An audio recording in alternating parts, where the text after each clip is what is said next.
Assalamualaikum warahmatullahi wabarakatuh.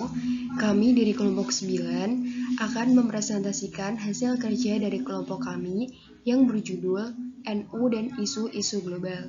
Adapun anggota kelompok kami sendiri, yang pertama ada Anika Putri, yang kedua ada Aprilia, yang ketiga ada Ianatul Khairiyah, dan yang terakhir saya sendiri dengan Radita Berliana Putri.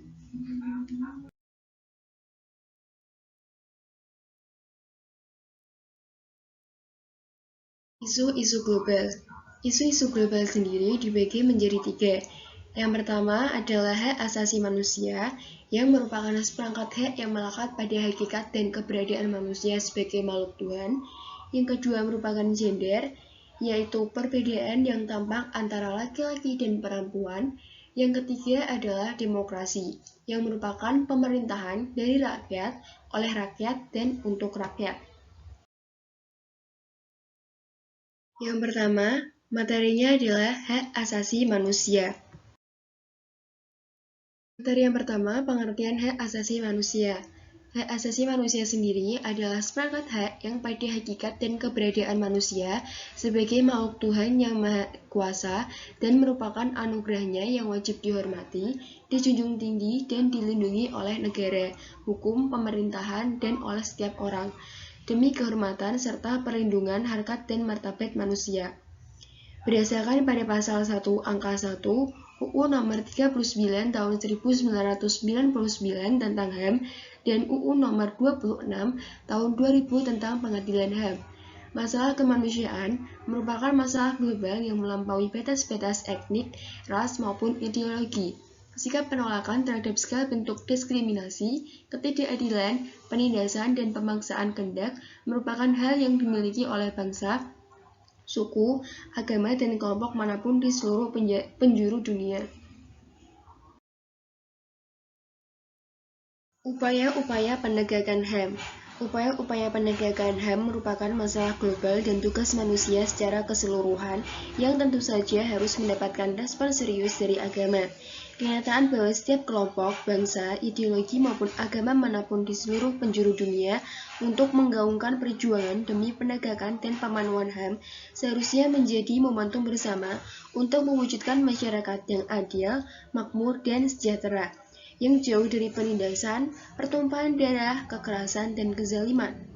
Al-Quran sendiri dengan tegas menyatakan bahwa menghalang-halangi upaya penegakan keadilan merupakan perbuatan orang-orang kafir. Materi yang kedua adalah tentang gender. Pengertian gender. Gender berasal dari bahasa Inggris yang berarti jenis kelamin. Pengertian gender adalah perbedaan yang tampak antara laki-laki dan perempuan apabila dilihat dari nilai dan tingkah laku. Dalam Women's Studies Encyclopedia, dijelaskan bahwa gender adalah suatu konsep kultural yang berupaya membuat perbedaan dalam hal peran, perilaku, mentalitas, dan karakteristik emosional antara laki-laki dan perempuan yang berkembang dalam masyarakat. Wacana gender selalu menampilkan wacana stereotip yang membedakan posisi laki-laki dan perempuan. Selama berabad-abad, masalah ini agaknya kurang mendapat perhatian dan cenderung dilupakan.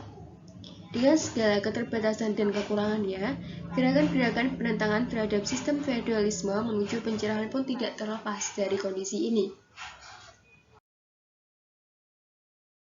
Permasalahan gender. Setting masyarakat Arab ketika Nabi Muhammad tampil membawa risalah Islam adalah komunitas yang tidak memanusiakan perempuan. Kaum laki-laki dengan sewenang-wenang mencari pasangan perempuan sebanyak-banyaknya tanpa batas. Anak laki-laki lebih dibanggakan daripada anak perempuan, sehingga menyebabkan beberapa suku tertentu memilih untuk membunuh bayi perempuannya. Ini diperparah lagi dengan cara mereka dalam menempatkan perempuan sebagai benda yang dapat diwariskan secara turun-temurun. Akibat dari mapannya kultur yang demikian itu, masyarakat dunia secara umum memandang bahwa peran perempuan terbatas pada urusan rumah tangga dan keluarga, sedangkan peran publik dipegang oleh kaum laki-laki. Masalah gender memang demikian rumit, karena tidak terbatas pada perbedaan jenis kelamin laki-laki dan perempuan. Lebih jauh lagi, harus diperjelas apa batas-batas yang bisa dipersoalkan dalam pembedaan terhadap kedua jenis makhluk ini. Pandangan NU tentang masalah gender. Di lingkungan NU, pemberdayaan terhadap kaum perempuan menjadi perhatian utama bagi pembangunan masyarakat. Cita-cita ini mendasari lahirnya organisasi-organisasi perempuan seperti IPPNU, Muslimat NU, dan Fatayat NU.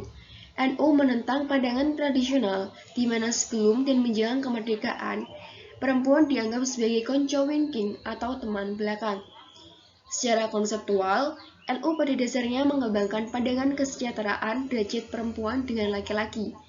Beberapa keputusan di lingkungan ulama NU mencerminkan pandangan ini, seperti Keputusan Konbes Syuriah NU tanggal 17 Syakban 1376 Hijriah atau 19 Maret 1957 Masehi di Surabaya yang memperbolehkan kaum wanita menjadi anggota DPR atau DPRD.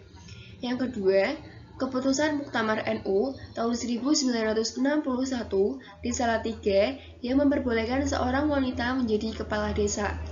Dan yang ketiga, Keputusan Munas Alim Ulama tahun 1997 di NTB memberikan lampu hijau atas peran publik hingga menjadi presiden dan wakil presiden. Oleh sebab itu, tidak cukup beralasan jika Islam secara ideologis menolak kepemimpinan perempuan atau mensubordinasikan kaum perempuan.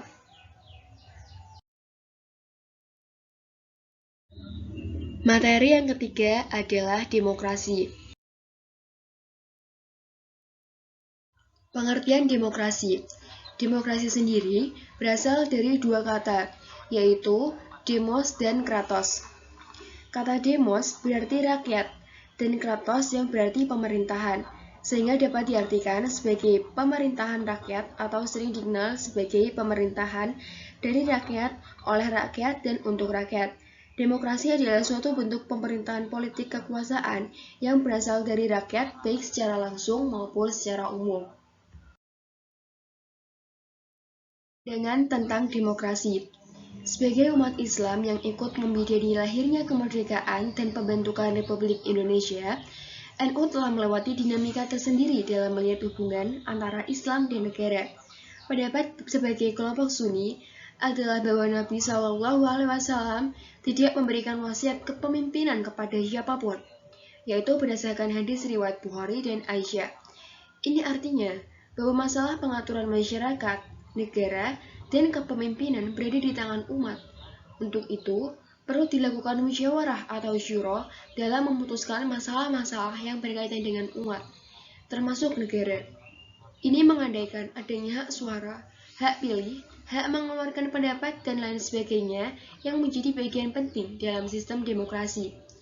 Dengan demikian, demokrasi dalam tataran substansif, bukan teknis, harus dilihat sebagai frasa perjuangan untuk menegakkan nilai-nilai keadilan, persamaan derajat atau al-musawah, menghargai perbedaan suku, budaya atau agama atau atasamuh, kemerdekaan dan kebebasan berekspresi atau al-hurriyah, solidaritas atau at-ta'awun, yang akhirnya akan mendorong pada terciptanya sebuah sistem yang berlandaskan syuro.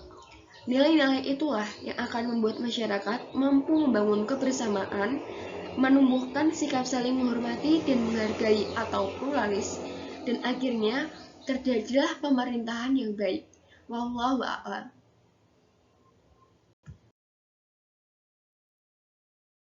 Materi yang ketiga adalah tentang khilafah. Khilafah. Khilafah dalam bahasa Arab atau al-khilafah didefinisikan sebagai sebuah sistem kepemimpinan umum bagi seluruh kaum muslim di dunia untuk menerapkan hukum-hukum Islam dan mengembang dakwah Islam ke seluruh penjuru dunia. Banyak pertemuan ulama NU mereformasi pemikiran Islam pada isu kontroversial. Misalnya, NU menolak gagasan khilafah global atau kepemimpinan politik yang menyampaikan seluruh umat Islam. NU juga menekankan legitimasi sistem konstitusional dan hukum negara modern.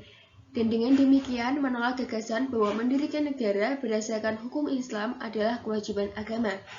As'ad Said Ali menjelaskan, ISIS yang kini sedang menjadi isu global merupakan kelanjutan dari organisasi keras Al-Qaeda. Pengaruh paham radikal Al-Qaeda maupun ISIS sudah menjalar sekelompok warga bangsa perlu diluruskan terutama terkait 3 hal. 3 hal yang harus diluruskan adalah tentang paham khilafah Islamiyah, jihad, dan pengkafiran.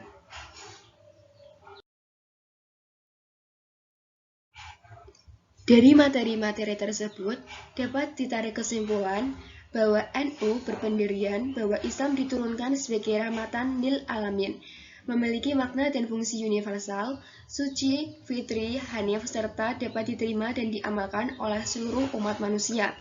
Ragam ras, budaya, agama, aliran, dan lainnya dipahami sebagai sunatullah.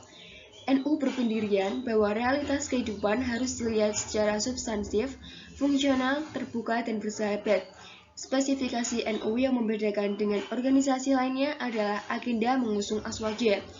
Dalam terapan aplikatif, paham aswaja dijabarkan dalam naskah Hitoh NU yang merupakan landasan berpikir, bersikap, dan bertindak sesuai acuan aswaja.